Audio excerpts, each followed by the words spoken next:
Consejo Económico y Social de la Ciudad de México, el Comité Científico para la Reconstrucción y Futuro de la Ciudad de México, la Universidad Nacional Autónoma de México, Facultad de Estudios Superiores Iztacala, presentan la capacitación en línea para profesionales de la salud mental, adopción de un modelo de planeación sistémica y o estratégica para la construcción de protocolos de reacción relacionados con el impacto emocional en la población y el estrés postraumático.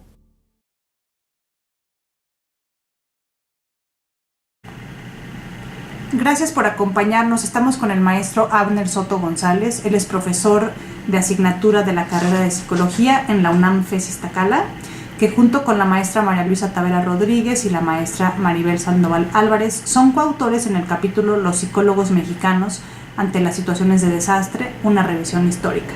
Bienvenido. Muchas gracias, doctora. Al contrario, ustedes saben que esta charla tiene que ver con el protocolo de reacción y modelo de intervención psicológica relacionado con el impacto emocional en la población y el estrés postraumático después de un desastre en la Ciudad de México. Es un proyecto que está financiado por el Consejo Económico y Social de la Ciudad de México y que es un esfuerzo de la UNAM en la FES Iztacala y del programa Crisis, Emergencias y Atención al Suicidio de dar capacitación a psicólogos y a estudiantes de psicología que están en una zona sísmica, particularmente en la ciudad, y de resolver, intentar unificar el protocolo de intervención para una situación futura. Entonces, estamos encantados de que esté con nosotros y queremos charlar de manera informal, pensando en que tal vez lo está viendo, nos están viendo psicólogos que se están formando, psicólogos que ya están ya sea en el Hospital de las Emociones, en un centro de salud, en la Secretaría de Salubridad o cualquier otro psicólogo que quiere comprender un poco mejor el asunto histórico de México y las situaciones de desastre. Estaremos principalmente hablando sobre los sismos, pero también creemos que esta charla puede ser útil para entender que hay algunas particularidades que coinciden con otros tipos de desastres que ocurren en México. Entonces, ¿le parece bien, maestro, que empecemos hablando sobre qué es un desastre?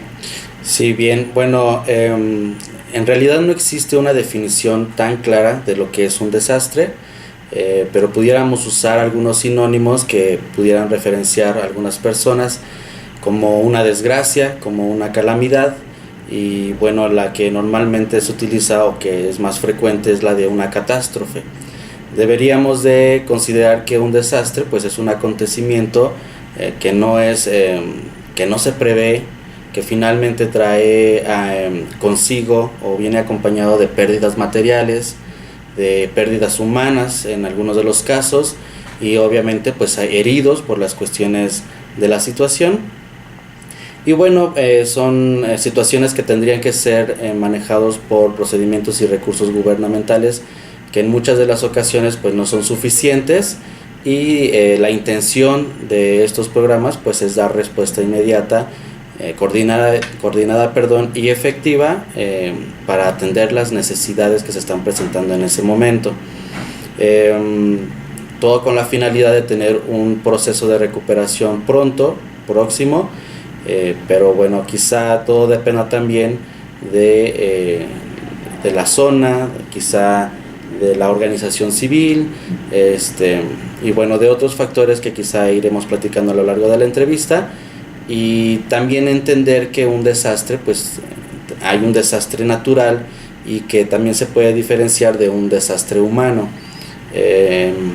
Quizá los desastres humanos puedan ser contemplados como los incendios, las explosiones, las guerras, y los desastres naturales, bueno, lo que conocemos como huracanes, terremotos, inundaciones, avalanchas, y que quizá tengan un impacto distinto en la comunidad, pero finalmente, incluso desde el punto de vista sociológico, genera una tensión colectiva, y que bueno, tendríamos que también ver cómo es esta tensión dependiendo del tipo de desastre. Exacto, y es muy importante lo que señala, porque se ha visto, y hablaremos en otros videos, los invitamos a revisarlos, sobre que no es el mismo estilo de afrontamiento y de procesamiento cuando hay un desastre por un error humano, en términos de cómo sienten las personas enojo o tristeza, a diferencia de un evento incontrolable que es el que nos ocupa, como un sismo, ¿no? Así es. Entonces, hay un segundo momento en su texto en donde hablan sobre, de manera muy general, ¿qué nos podría compartir de intervenciones ante las catástrofes? Bien, pues se tendría que hacer, estamos hablando todavía de un supuesto, de hacer una prevención, quizá, de los efectos negativos que pudieran tener las catástrofes o los momentos de crisis, y tener algunas medidas básicas y universales que quizá pudieran como mitigar o aminorar un poco los efectos. Obviamente tener un plan de emergencia con el objetivo de tener una actuación rápida, eficaz y coordinada, y obviamente con la participación de instituciones gubernamentales y no gubernamentales, porque en una situación de desastre no existe una diferencia como tal, sino que más bien es como la intención de querer ayudar a la población que se encuentra en una situación de crisis. Crear obviamente programas efectivos de intervención para poder ayudar a recuperar lo que en un momento se perdió en cuestión material, pero también ayudar en la parte psicológica, emocional y en este proceso de acompañamiento que se hace con las personas. Hacer un monitoreo quizá de las zonas de riesgo, identificar a lo mejor las señales de catástrofe, ¿no? A lo mejor limpiar algunas zonas que pudieran ser de peligro o de riesgo, y bueno, todo esto finalmente puede llevarnos a una prevención. También es importante preparar a la población en este sentido, porque quizá responsabilicemos mucho a ciertas organizaciones como Protección Civil de que recupere las condiciones o satisfaga las necesidades que se están presentando, pero la población también tiene mucho que ver en estos procesos, y quizá podamos capacitarla o informarla a través de conferencias, de programas de televisión, de radio, elaborar manuales. Los simulacros que hacemos, por ejemplo, en nuestro país son muy importantes. Y bueno, también crear programas de entrenamiento. No solamente la información tiene un impacto importante, sino que tenemos que también entrenar a la población para que sepa cómo actuar en una situación de emergencia. Pudiéramos también hacer programas con educación pública, donde capacitemos al personal de educación para saber qué hacer en caso de una situación de crisis. Generar también un sistema de comunicación o de alerta que nos permita coordinarnos de manera eficaz y identificar quizá el personal que tengamos a nuestro alcance que nos pudiera apoyar en determinado momento. Y bueno, esto viéndolo desde un lado gubernamental y del sector privado, porque insisto, en estas situaciones de desastre no existe esta diferencia, y quizá la población esté en intenciones de ayudar a la gente que se encuentra en crisis, y bueno, tendríamos que también saber con qué recursos contamos en el sector privado y con cuáles contamos en el sector gubernamental. Exacto. Y es muy importante lo que menciona, puesto que este es un intento de generar esa respuesta coordinada. Es decir, que la gran mayoría de los psicólogos en la Ciudad de México, y nos atreveríamos a incluso invitar a los psicólogos que están en la República a que se empaparan de este material y que en un segundo momento conocieran cuál es el protocolo que nosotros estamos proponiendo con base a la eficacia que se ha demostrado que tienen otros países. Y que no solamente quien esté viendo este video fuera el personal que está adscrito a la Secretaría de Salud, sino desde las asociaciones civiles, que también están en la trinchera cuando es necesario. Y muy importante lo que señala en términos de cómo el personal que está en las instituciones educativas tiene a la población cautiva y puede colaborar haciendo programas de prevención, haciendo conferencias para no solamente antes del desastre, sino después del desastre, detectar tempranamente a estudiantes o a docentes que al estar en contacto con muchas otras personas pueden jugar este papel de monitorear y de acercar a recibir servicios de atención profesional mucho más tempranamente, ¿no? Entonces, qué importante la inclusión de personas que están en contacto con otras personas. Ahora, si le parece bien, maestro, ustedes tres hablan sobre los sismos, los temblores y los terremotos. Entonces creo que es importante solamente tener un piso básico y recordar a qué nos referimos. No sé si puede abundar un poco en eso.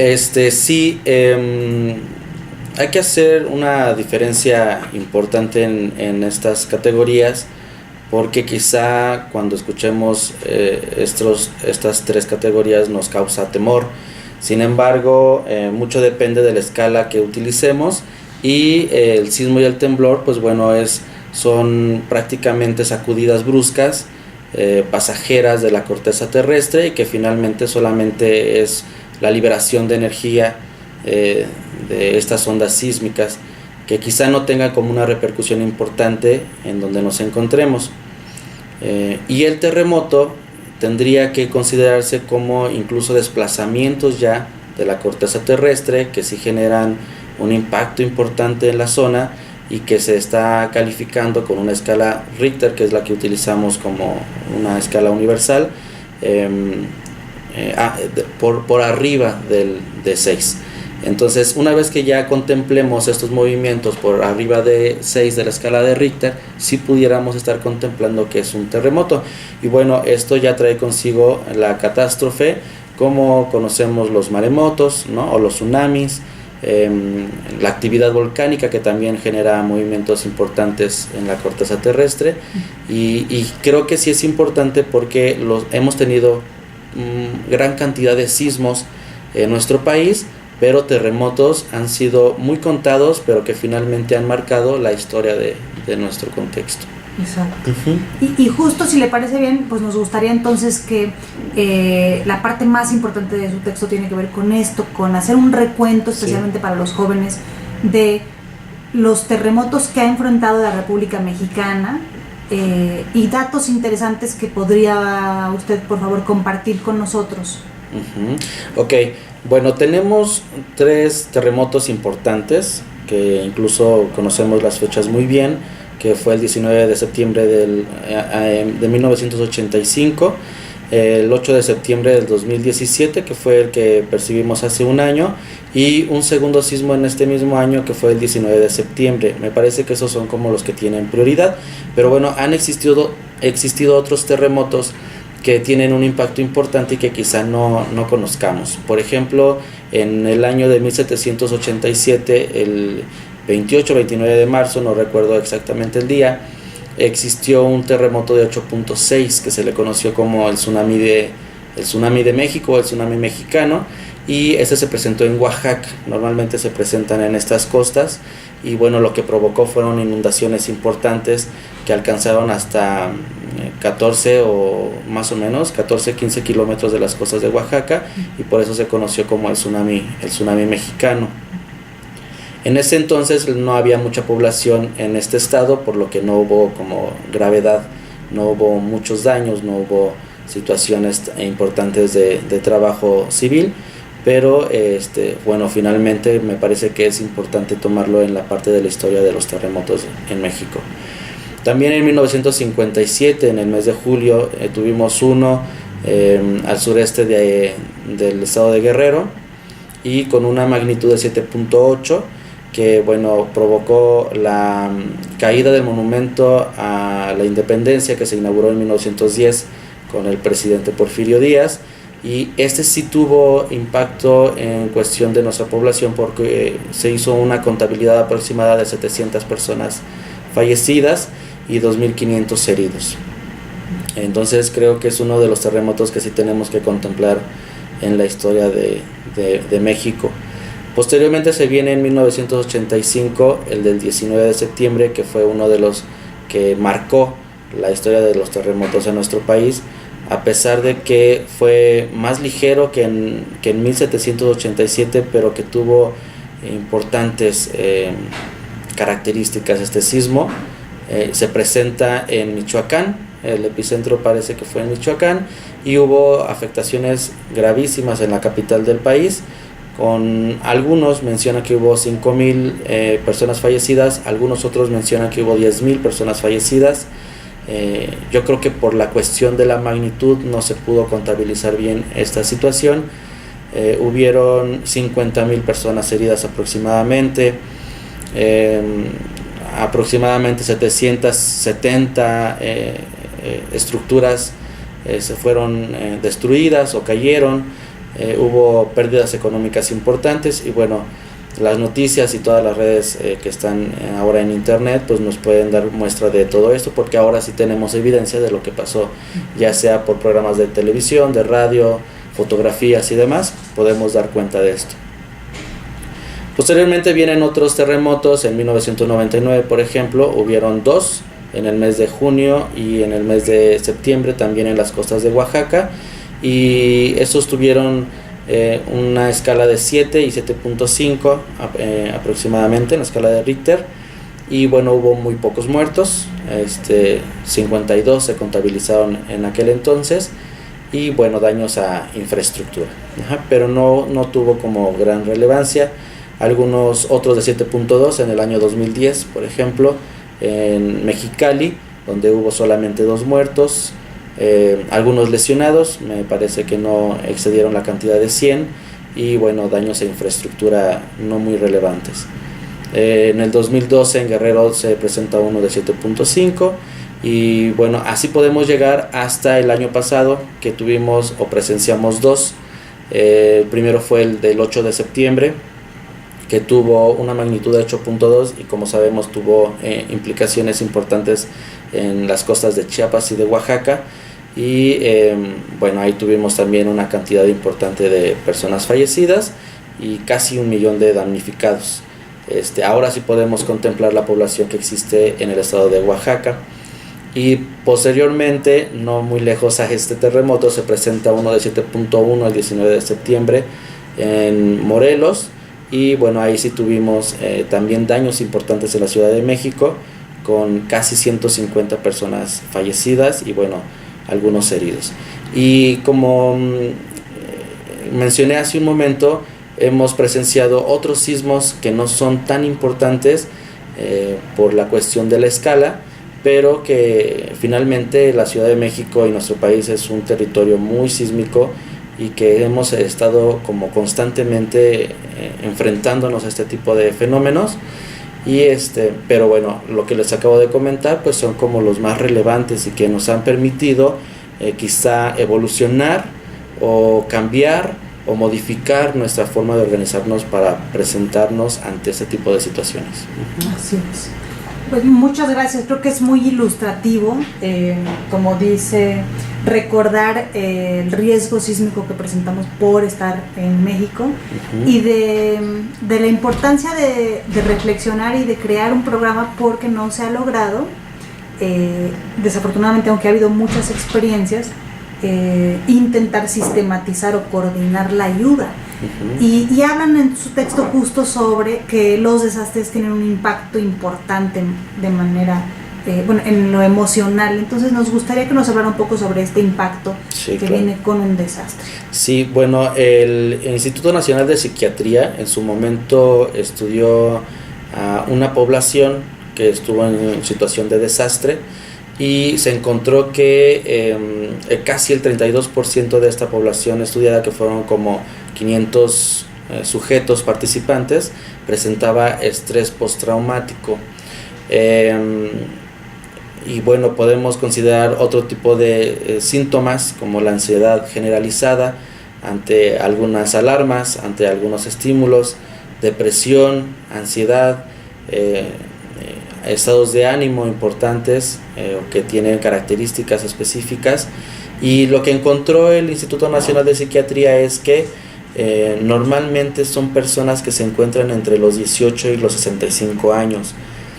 Quizá esto se deba a que estas personas fueron los que experimentaron con anterioridad un sismo de gran magnitud, ¿no? Quizá gente más joven aún no presenta ese tipo de síntomas, por esta situación. Normalmente estos trastornos o síntomas se ven relacionados por pérdidas familiares o pérdidas materiales. Entonces, esto corroboraría en cierta forma que la gente que está presentando ansiedad o depresión va muy relacionada con la experiencia de haber perdido en un momento de desastre ese tipo de situaciones, ¿no? Bueno, no solamente es la pérdida familiar, sino la pérdida de trabajo. En un momento de desastre, pues bueno, también se acabaron las ofertas de trabajo para las personas, quizá porque desaparecieron algunos edificios, algunas instituciones, algunas fábricas, por los daños a la infraestructura, y también pues puede afectar en mucho la salud mental del sujeto.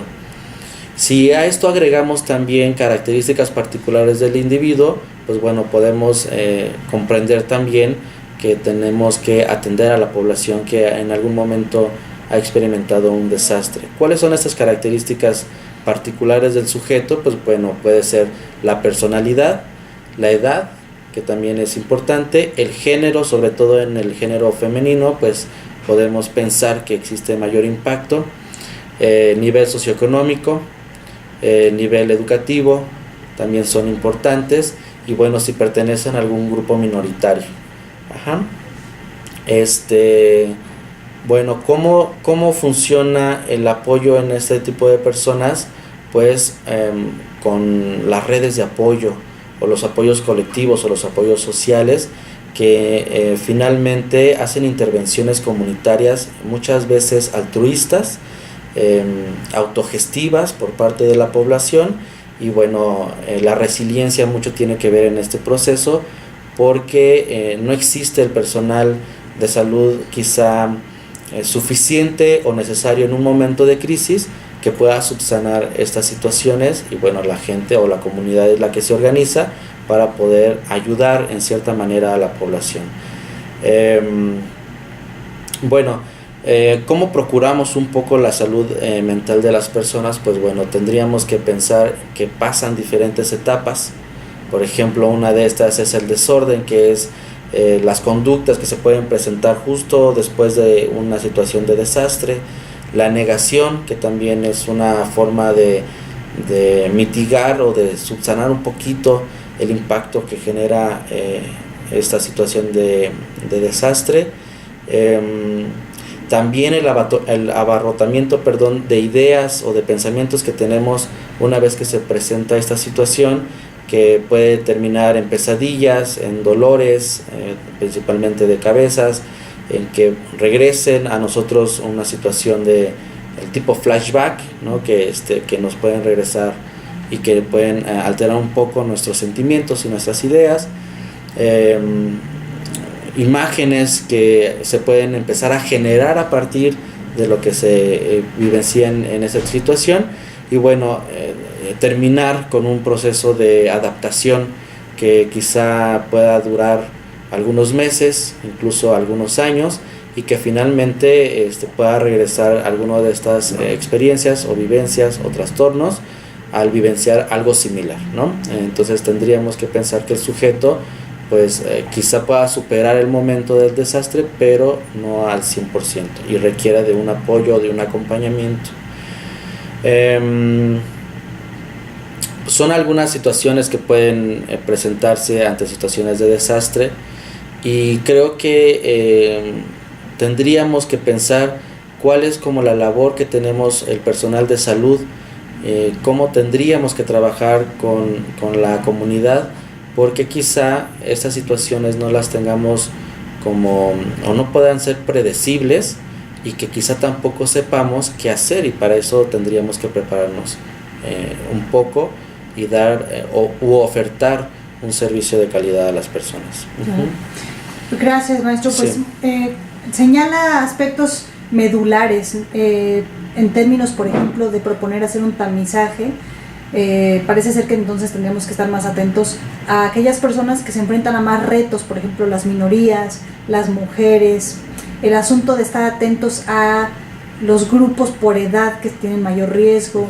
Otra vez este binomio de que las personas que pertenecen a la clase social baja tienen más riesgo de tener alguna cuestión de depresión, de sustancias, de estrés postraumático, porque no tienen justo el factor protector de la escolaridad.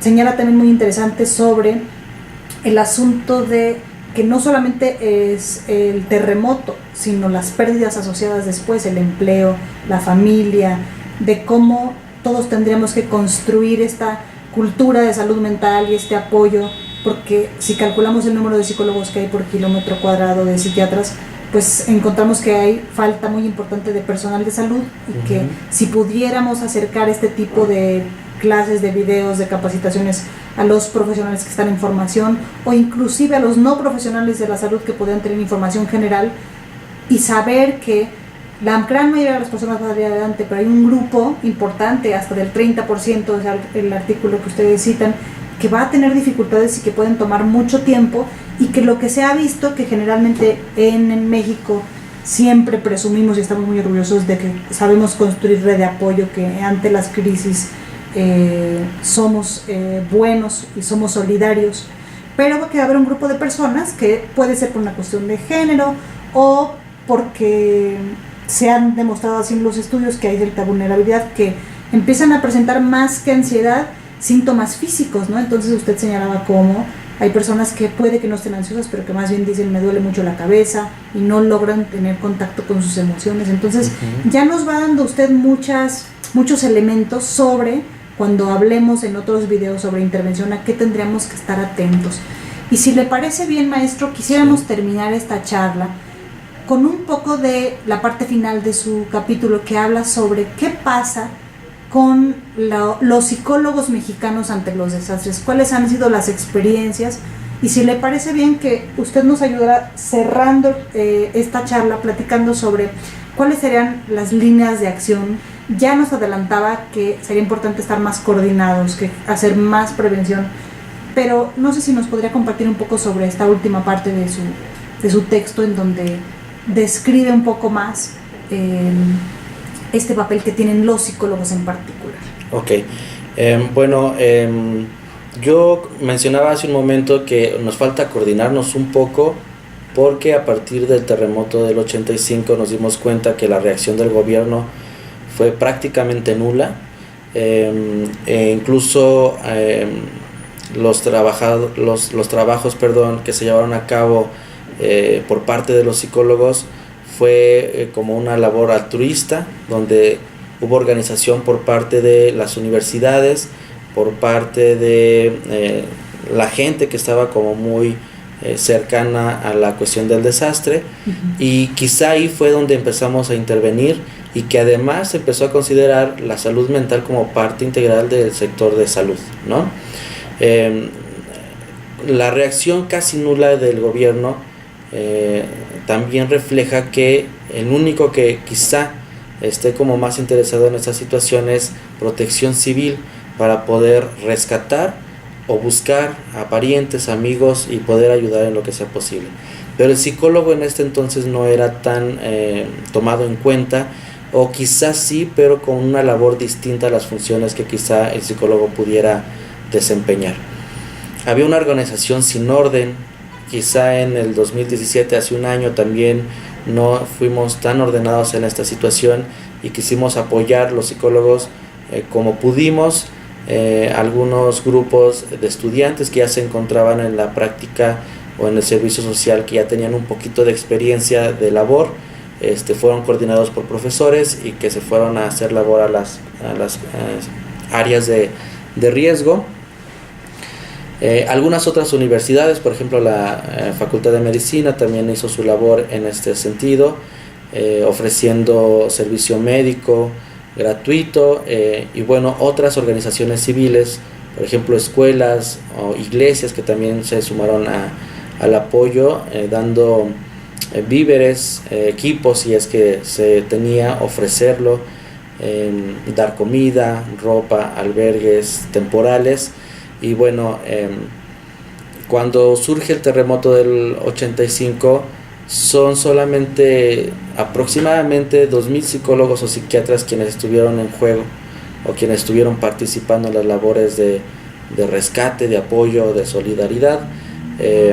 para atender aproximadamente 12.700 personas que se encontraban en albergues, otras que se encontraban en otros puntos provisionales, y bueno, trabajar en conjunto con rescatistas y demás.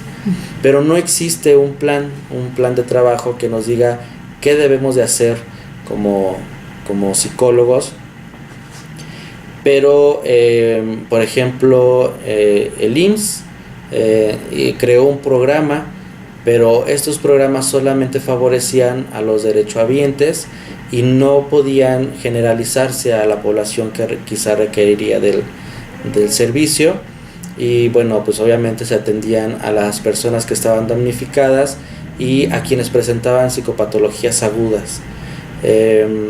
Y obviamente eran programas que se aplicaban solamente en albergues, en fábricas o en espacios que pertenecían a esta dependencia.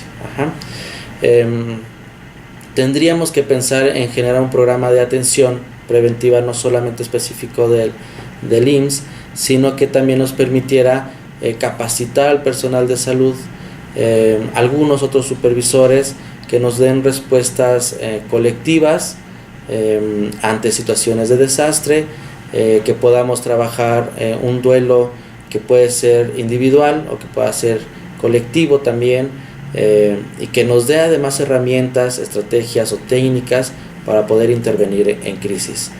El IMSS también, el DIF también hace un programa de intervención para atender necesidades psicológicas de los damnificados, y este programa fue apoyado por otro grupo interdisciplinario para favorecer y que a la población que estaba en una situación de desastre, y además contemplar ya la salud mental como una parte importante de intervención en una situación de crisis. La UNAM en su momento también hizo labor en el terremoto del 85, ofreciendo servicio psicológico, quizá no coordinado, quizá sin un plan, quizá sin una estrategia, y finalmente se ve reflejado en el poco éxito que tienen los psicólogos en ese momento. Pero bueno, la intención era generar un manual de atención psicológica que permitiera principalmente ayudar a las cuestiones escolares. Pero bueno, tuvo poco impacto esta organización de psicólogos, algo similar a lo que pasó en el año pasado. Quizá en el año pasado tuvimos todavía un poco de coordinación y de planeación, pero en el 85 pues no hubo tanta. La Facultad de Medicina, insisto, también de la UNAM también participó mucho en esta labor, dando servicio médico, insisto, canalizando quizá a la gente que requeriría de un servicio específico a la dependencia específica. Y bueno, se hizo una labor muy generalizada. El médico no tenía una labor meramente de médico, el psicólogo tampoco no tenía una labor meramente de psicólogo, sino era ayudar en el momento para satisfacer algunas necesidades. Y la FES Iztacala, la Facultad de Estudios Superiores, también hizo su labor importante generando comités de auxilio. Se generaron 3 comités principalmente: el comité de información y enlace, que permitía proporcionar justamente la información y enlazar a la gente a las dependencias correspondientes para auxiliar y rescatar a los damnificados, concentrar la información de dónde la gente se pudiera dirigir en caso de que así lo necesitara, para solicitar ayuda, para solicitar algún equipo que se necesitara, para rescatar a alguno de los familiares o de gente que conocían, canalizar algunas brigadas de auxilio para también tener atención de psicología, y bueno, contactar a otros solicitantes que pudieran necesitar el servicio. El comité de abastecimiento, que obviamente muchos sin querer también lo ofrecían, como abastecer de agua, de alimentos, de medicinas, de ropa, y bueno, organizar grupos civiles para la atención en crisis.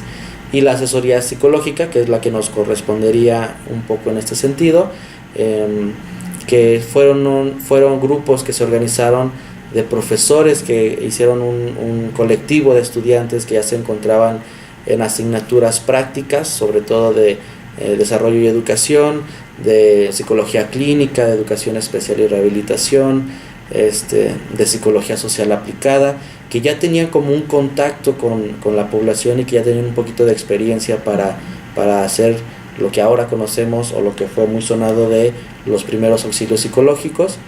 Y bueno, este grupo de estudiantes fueron monitoreados y supervisados por gente experta, que en este caso eran profesores, y que hacían una ayuda y una labor importante y muy fundamental en el terremoto del 85. ¿Qué hacía este colectivo? Pues obviamente evaluar las necesidades de los albergues, para así llevarlos a una brigada que los pudiera respaldar, un plan de trabajo que pudiera permitirnos tener actividades de acción, ¿no? Actividades de intervención, actividades de apoyo, actividades de salud mental con los que lo requerirían. Y bueno, finalmente cada quien hizo una labor con respecto a sus necesidades, conforme a lo que podía ofrecer, y los resultados quizás no fueron los esperados. Bueno, quizá la labor del psicólogo en su momento no era tan valorada como esperaríamos que fuera, pero finalmente el gremio se sintió responsable de tener una acción importante en el apoyo y atender principalmente a cuestiones emocionales. Ya después, la Asociación Mexicana de Psicoterapia Analítica de Grupo también preparó un plan de trabajo. Quizá también fue como muy particular su plan, no fue como colectivo, no fue para la población en general. Y bueno, este plan se llevó a cabo también por psicólogos voluntarios, para atender una situación de crisis, y bueno, generar seminarios de información de emergencia, con el objetivo de proporcionar instrumentos teóricos, técnicos y operacionales que nos permitiera tener más herramientas. Desde entonces yo creo que a partir del terremoto del 85 nos ha permitido ir generando programas que nos permitan tener una acción ante una situación de desastre mejor, más coordinada y con resultados más positivos. La UNICEF también hizo un plan de trabajo para atender principalmente la enfermedad mental de algunos niños, así lo menciona la UNICEF. La Asociación Mexicana Psicoanalítica también lleva un plan de intervención, y aquí algo importante que dice la Asociación Mexicana Psicoanalítica es que los medios de comunicación fueron como el parteaguas para generar traumas psicológicos importantes, y principalmente en los jóvenes. Hacen también una asistencia psicológica, y bueno, también obviamente va dirigido a gente que está damnificada. Bueno, quizá esta intervención que hacemos los psicólogos tendría que contemplarse no solamente el desastre o la situación en crisis, sino también contemplar los componentes humanos, burocráticos y políticos, porque finalmente todo esto se encuentra vinculado o relacionado. No podemos creer que la labor de las organizaciones civiles hayan tenido o no un impacto, sino también tendríamos que ver cuál es el apoyo que hay detrás de estas organizaciones, revisar cuáles son los procedimientos y los recursos con los que contamos, porque no son suficientes. Nos hemos percatado que ante una situación de crisis como los terremotos que hemos presenciado, pues carecemos de algunos recursos. Algunas autoridades son incapaces de satisfacer las necesidades de toda la población que se encuentra afectada, y bueno, obviamente no hay una reacción rápida y adecuada, no es eficiente.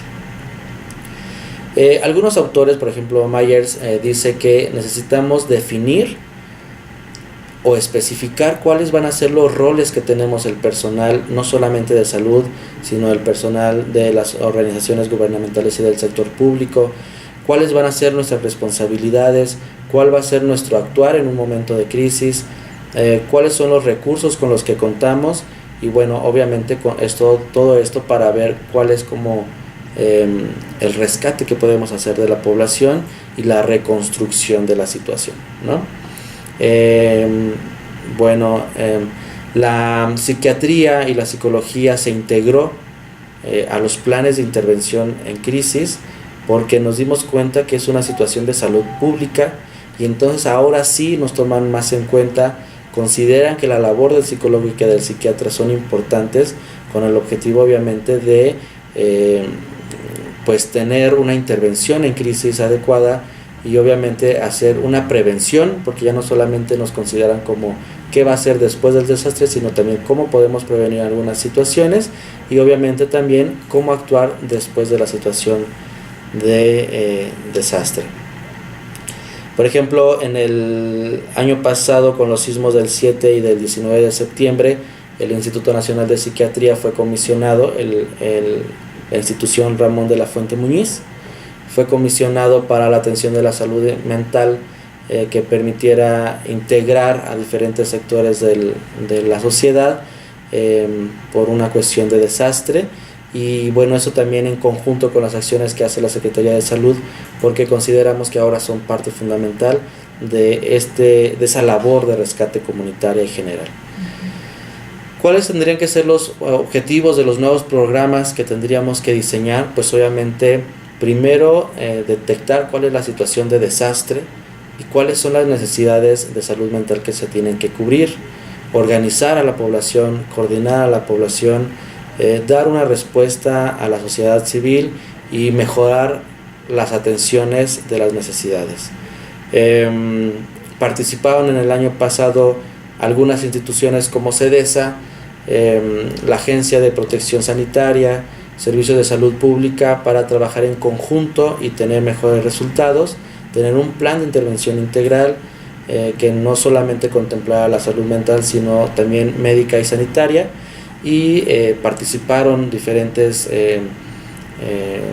actores de la salud, como enfermeros, médicos, trabajadores sociales, psicólogos, por supuesto, verificadores sanitarios, y bueno, algún personal administrativo que también colaboró en esta labor y que finalmente está otorgándonos resultados importantes. Se atendieron aproximadamente a 19,000 niños y adultos que se encontraban con problemas emocionales.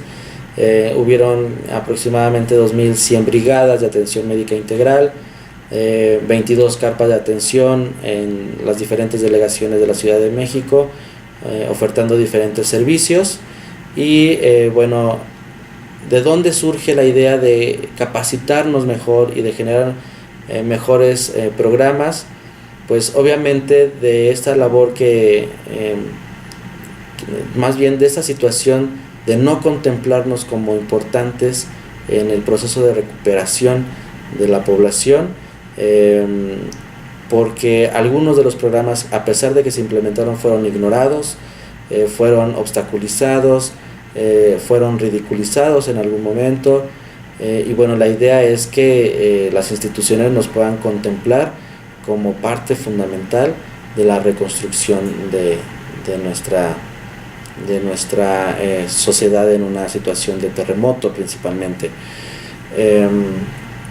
Y bueno, para ya ir cerrando, pues obviamente tenemos que contemplar que tenemos nosotros la labor de atender a quienes tienen desórdenes psiquiátricos por una cuestión de desastre pre o post, si lo tienen a corto o a largo plazo. El grado de exposición que quizá tuvieron las personas también es importante para los psicólogos, y algunos otros factores, como ya lo mencionamos al inicio de la entrevista, es pues si presentan ansiedad, si presentan estrés agudo, estrés postraumático, depresión, abuso de sustancias, que quizá no lo mencionamos antes pero también es importante, o incluso tener riesgos de intentos suicidas por no saber manejar las situaciones, ¿no? Entonces creo que cada uno de los eventos que hemos presenciado a lo largo de nuestra historia en nuestro país nos ha permitido ir mejorando e ir preparando mejores planes de intervención para que podamos tener un mejor actuar y así evitar cada vez o minimizar más las situaciones de riesgo, las situaciones de crisis, y tener mejores resultados. Muchas gracias. Sí. Vamos entonces a cerrar y los invitamos a ver una serie de videos que tienen que ver con otros puntos de vista sobre la atención psicológica en un desastre natural como un sismo, desde la cuestión de género, desde la atención jurídica y el entrenamiento que proponemos sesión por sesión para atender a cualquier ciudadano que se enfrenta a un desastre natural. Muchas gracias, maestro. Sí, a ustedes, gracias.